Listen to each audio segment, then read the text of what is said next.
यहाँ म चाहिँ धेरै समयपछि आएँ। मैले यो चाहिँ संजोगले जुगाएको हो। हाम्रो जेठी दिदीको जेठी छोरी उहाँ चाहिँ 79 वर्षमा लाग्नुभएको छ। यहाँ मेरो भिनाजु हुनुहुन्छ।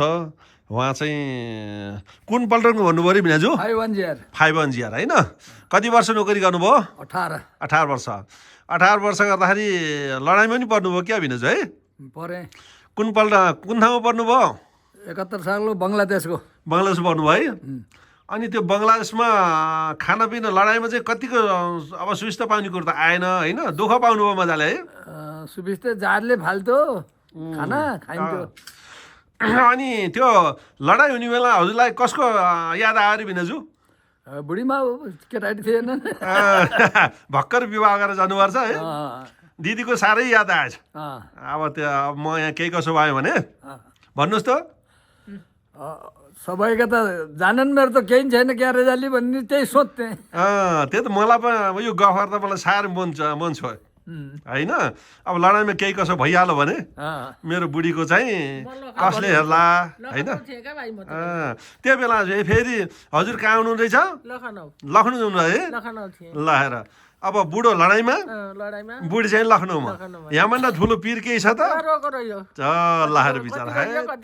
अब छोरा छैनन् छोरी छैनन् अनि लडाइँमा बुढो गएको तर पितृले चाहिँ हजुरलाई बचाएको। हात थापिदिएको नि कहाँको यस्तो नि। अब त्यस्तो अवस्थामा चाहिँ अब भोलि बिहान भिनाजुले भन्नुभयो क्या यी गफर त के भन्नु भनेपछि है तर मेरो चाहिँ बिचरा के भन्छ नै कोही छैन घरमा, छोरा छैन छोरी छैन, म लडाइँमा परेँ, मेरो बुढी चाहिँ लखनऊमा आएको होइन?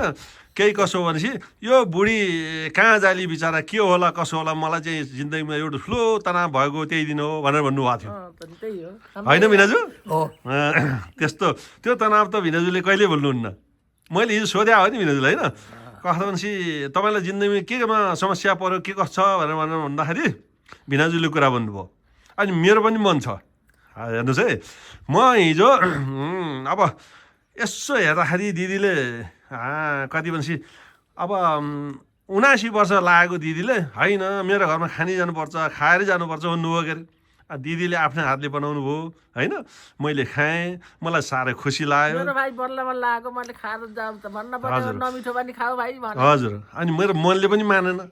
किन मानेन? यस्तो दिदीले पहिलोपल्ट आएको मैले जहाँ पनि अब 50 तोला 100 तोलै सुनिदिए पनि मैले यो वचनलाई मैले पाखे राखेर यो काम गर्नुपर्ने थियो भनेर म यहीँ बसेर खानसान खाएर गएको। बेलुका पनि म फेरि होइन दिदी कहाँ चाहिँ म बस्नै पर्छ भनेर फेरि बेलुका यहाँ बस्न आएँ। मलाई खुसी लाग्यो मेरो भाइ मलाई धन्यवाद छ मेरो भाइलाई। मेरो भाइले मलाई सम्झेर आयो। हजुर धन्यवाद छ मेरो भाइ। हो त अनि त्यो भएर म पनि खुसी लाग्यो। बेलुका फेरि साला बिहान सँगै सुत्यो क्या यतापट्टि एउटा खाटमा चाहिँ भिनाजु एउटा खाटमा म सुतेँ। एकछिन गफ गरियो, बिहानै जुरुक उठेर गफ गरियो होइन? अनि 5 बजीबाट ल्याएर 7 बजीसम्म बिस्तारै गफ गरियो। भिनाजुले अहिले काम कन्सर्न हुन्छ है तर पनि गफ गरेको त सुन्नुभयो। त्यो बायाँपट्टि कानले सुन्नुहुन्छ क्या भिनाजुको। अब मेरो पनि कान त अहिलेबाट बहन लागेको छ। यस्तो छ मलाई खुसी लाग्यो। अनि एउटा सानो चाहिँ भिडियो बनाउन लागेको कस्तो यस्तो राम्रो बस्नु भएको छ क्या। कस्तो राम्रो पुर्खौली जग्गा आफै जोड्नु भएको छ। यहाँ मोटर बाटो आएको रहेछ हेर्नुहोस् घरमा। अब यस्तो यहाँनिर अलिकति तल खाल्टो छ यो तर यो नयाँ पुल भन्ने बजार छ त्यहाँदेखि यहाँ माथि आउन जम्मा 15 मिनट चाहिँ ठाडै उकालो हिँड्नुपर्ने छ। सिधा आयो भने अब गाडीमा आउने भने त यसो घुमेर आउनुपर्छ।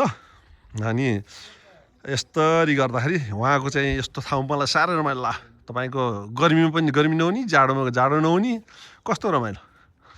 उहाँको घरै हो सबै। अब उहाँको चाहिँ जेठा छोरा इन्डियन आर्मीको सुबेदारमा कार्यरत हुनुहुन्छ भर्खरै।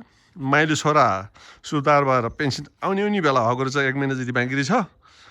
कान्छा भान्जा अनि अमेरिका सेटल भएर छन्। सबै बन्दोबस्त राम्रो भएको रहेछ। मलाई यस्तो राम्रो चाहिँ कस्तो राम्रो पारिलो घाम लागेको। उहाँहरूको गाउँ यो हो। अनि घरको चाहिँ कस्तो राम्रो तुलसीको बोट लगाउनु भएको छ। अनि घरमै खानेपानीको धारो छ यहाँ कस्तो मजा आएको।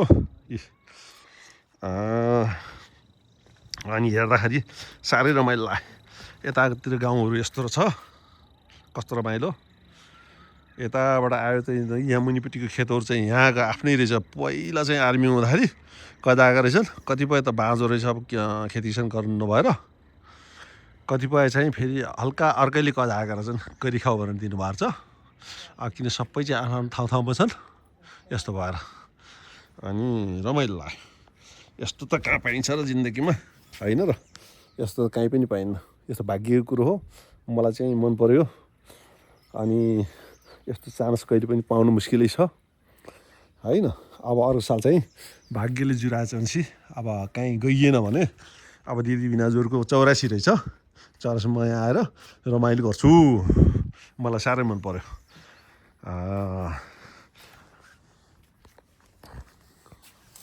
ल हामी चाहिँ मेरो जेठी दिदीको उहाँ भिनाजु अनि यहाँ चाहिँ म आफै परेँ है त यहाँ आएर आजको चाहिँ रमाइलो चाहिँ यहीँ टुङ्ग्यो